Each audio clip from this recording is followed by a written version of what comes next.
Hello दोस्तों, आज की कहानी का शीर्षक है करामाती दाना।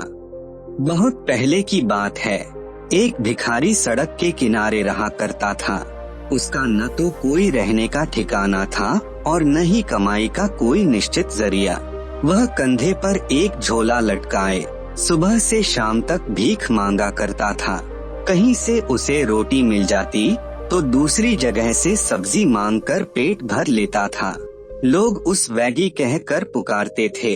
एक दिन वैगी को सुबह से शाम तक कुछ भी खाने को नहीं मिला। उसका भूख के मारे बुरा हाल था। वह परेशान होकर इधर उधर घूम रहा था।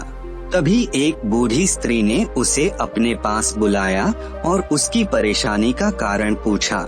स्त्री ने वैगी को एक गेहूं का दाना देते हुए कहा, यह गेहूं का दाना करामाती है, इसे अपने पास संभाल कर रखना। जब तक यह दाना तुम्हारे पास रहेगा तुम्हें भोजन की कोई कमी नहीं होगी। वैगी दाने को उलट पलट कर देखने लगा। फिर उसने सिर उठाकर स्त्री से कुछ पूछना चाहा, परंतु तब तक स्त्री गायब हो चुकी थी। वैगी दाने को अपने थैले में डालकर भोजन की तलाश में पास के एक होटल की तरफ से गुजर रहा था।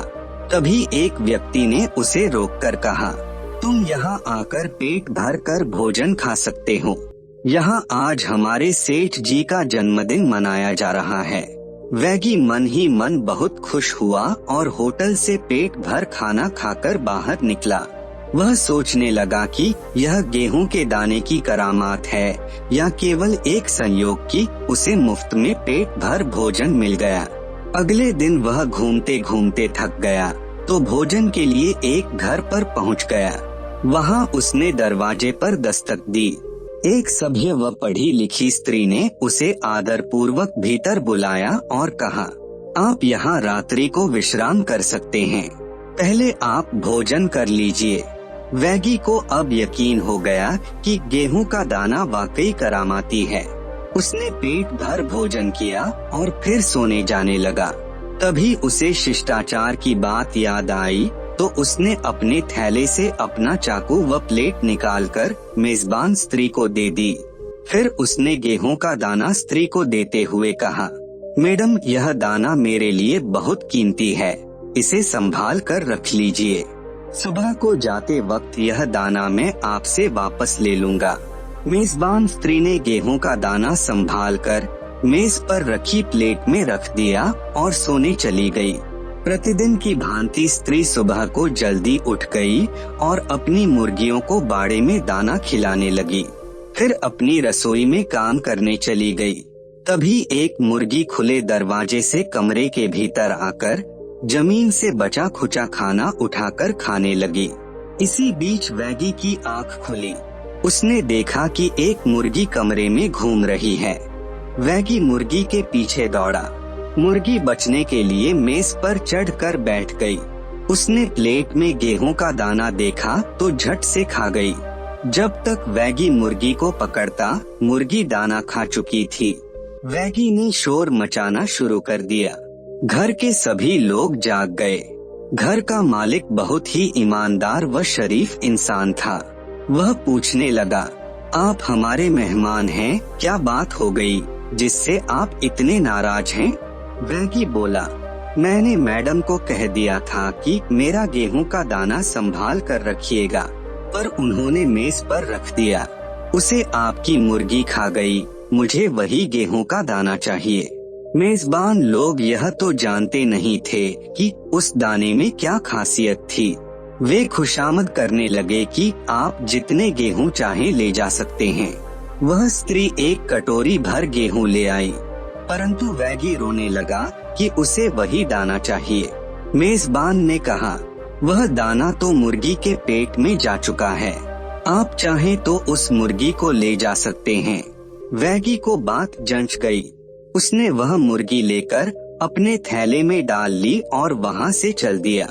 सारा दिन इधर उधर घूमने के बाद वह शाम को एक घर के सामने पहुँचा। वहाँ भी उसको आदर पूर्वक भीतर बुलाया गया और स्वादिष्ट पकवान खिलाए गए। वैगी ने मकान की मालिकिन को मुर्गी और थैला संभाल कर रखने को दे दिया और सो गया। सुबह उठकर वैगी ने मालिकिन से अपनी मुर्गी मांगी। मालिकिन मुर्गी लेने गई तो देखा कि वैगी की मुर्गी के पंख बिखरे पड़े हैं। मालिकिन के नौकर ने बताया कि नई मुर्गी देखकर मालिकिन की मुर्गियों ने बाड़े में उस पर आक्रमण कर दिया और अपनी चोंचें मार मार कर लहूलुहान कर दिया था। इससे वैगी की मुर्गी जान बचाने के लिए बाहर भागी थी। बरामदे में ही मालिकिन का कुत्ता बैठा था जो मुर्गी को मारकर खा गया। वैगी रोने चिल्लाने लगा कि उसे अपनी वही मुर्गी चाहिए। मालिकिन की समझ में नहीं आ रहा था कि वैगी को कैसे शांत कराए। उसने विनती करते हुए कहा कि आप उसके बदले में कोई सी मुर्गी ले सकते हैं, परंतु वैगी नहीं माना। तब मालिकिन ने हार कर अपना पालतू कुत्ता वैगी को दे दिया। वैगी ने उस कुत्ते को अपने थैले में डाल लिया और आगे चल दिया। आगे जाकर वह एक शानदार बंगले के आगे रुका। बंगले में राजकुमारी अपने परिवार के साथ रहती थी। बंगले की मालिकिन ने वैगी को भीतर बुलाया, नहला धुलाकर कपड़े दिए, फिर पेट भर भोजन खाने को दिया। बंगले में रहने वाली राजकुमारी को देखकर वैगी के दिल में लालच आ गया। वह सोचने लगा कि एक गेहूं के दाने की करामात के कारण उसे मुर्गी और फिर मालिकिन का प्यारा कुत्ता मिल गया। यदि किसी तरह यह कुत्ता मर जाए तो बदले में मैं राजकुमारी को मांग लूं और उससे विवाह कर लूं, फिर मेरा जीवन सुखमय हो जाएगा। वैगी ने जानबूझकर कुत्ते को राजकुमारी के पीछे लगा दिया। जब राजकुमारी अपनी सखियों के साथ बगीचे में खेल रही थी, तभी कुत्ता जोर से राजकुमारी पर झपट पड़ा। राजकुमारी ने अपने बचाव में एक बड़ा पत्थर कुत्ते को दे मारा। कुत्ते को चोट लगी, पर कुत्ता फिर उठकर राजकुमारी के पीछे भागा। इस बार राजकुमारी ने क्रोध में आकर कुत्ते पर डंडे से वार कर दिया। कुत्ता वहीं राजकुमारी ने क्रोध। वैगी जब बंगले से बाहर जाने लगा तो उसने बंगले की मालिकिन से अपना कुत्ता मांगा, परंतु मालिकिन ने सकुचाते हुए कुत्ते के मरने का सारा किस्सा बयान कर दिया। वैगी जोर जोर से रोने चिल्लाने लगा कि उसे अपना ही कुत्ता चाहिए। बंगले की मालिकिन ने बहुत समझाया कि वह दूसरा कुत्ते ले लो, परंतु वह नहीं माना। तब बंगले की मालिकिन ने असमर्थता प्रकट कर दी। वैगी बोला, जिसने मेरे कुत्ते को मारा है मुझे वही दे दीजिए, मैं उसी से संतुष्ट हो जाऊंगा। मालिकिन को वैगी की बात सुनकर बहुत क्रोध आया कि एक आदमी कुत्ते के बदले उनकी बेटी मांग रहा था। मालिकिन ने कहा, तुम्हें मैं 1000 मोहरे देती हूँ। यदि तुम में कोई हुनर है या किसी कला में निपुण हो तो इन्हें 1 महीने में अपनी कमाई से 2 गुना कर ला। यदि तुम यह कर सके तो अपनी बेटी का हाथ तुम्हें दे दूंगी। वैगी को धन का लालच आ गया और मोहरे लेने को तैयार हो गया। उसने मोहरे लेकर अपने थैले में डाल ली और चल दिया। रास्ते में वैगी ऊंचे ऊंचे सपने देखने लगा, परंतु वह यह नहीं समझ पा रहा था कि वह किस तरह का व्यापार करके इन मोहरों को दुगुना करे। वैगी को भीख मांगने के सिवा कुछ काम नहीं आता था। भीख मांगकर 1 महीने में तो क्या 1 वर्ष में भी इतनी मोहरें कमाना संभव नहीं होगा। तभी वैगी ने सोचा कि वह पहले कुछ मोहरें खर्च करके आराम से जीवन बिताएगा, फिर बाद में कमाई के बारे में सोचेगा।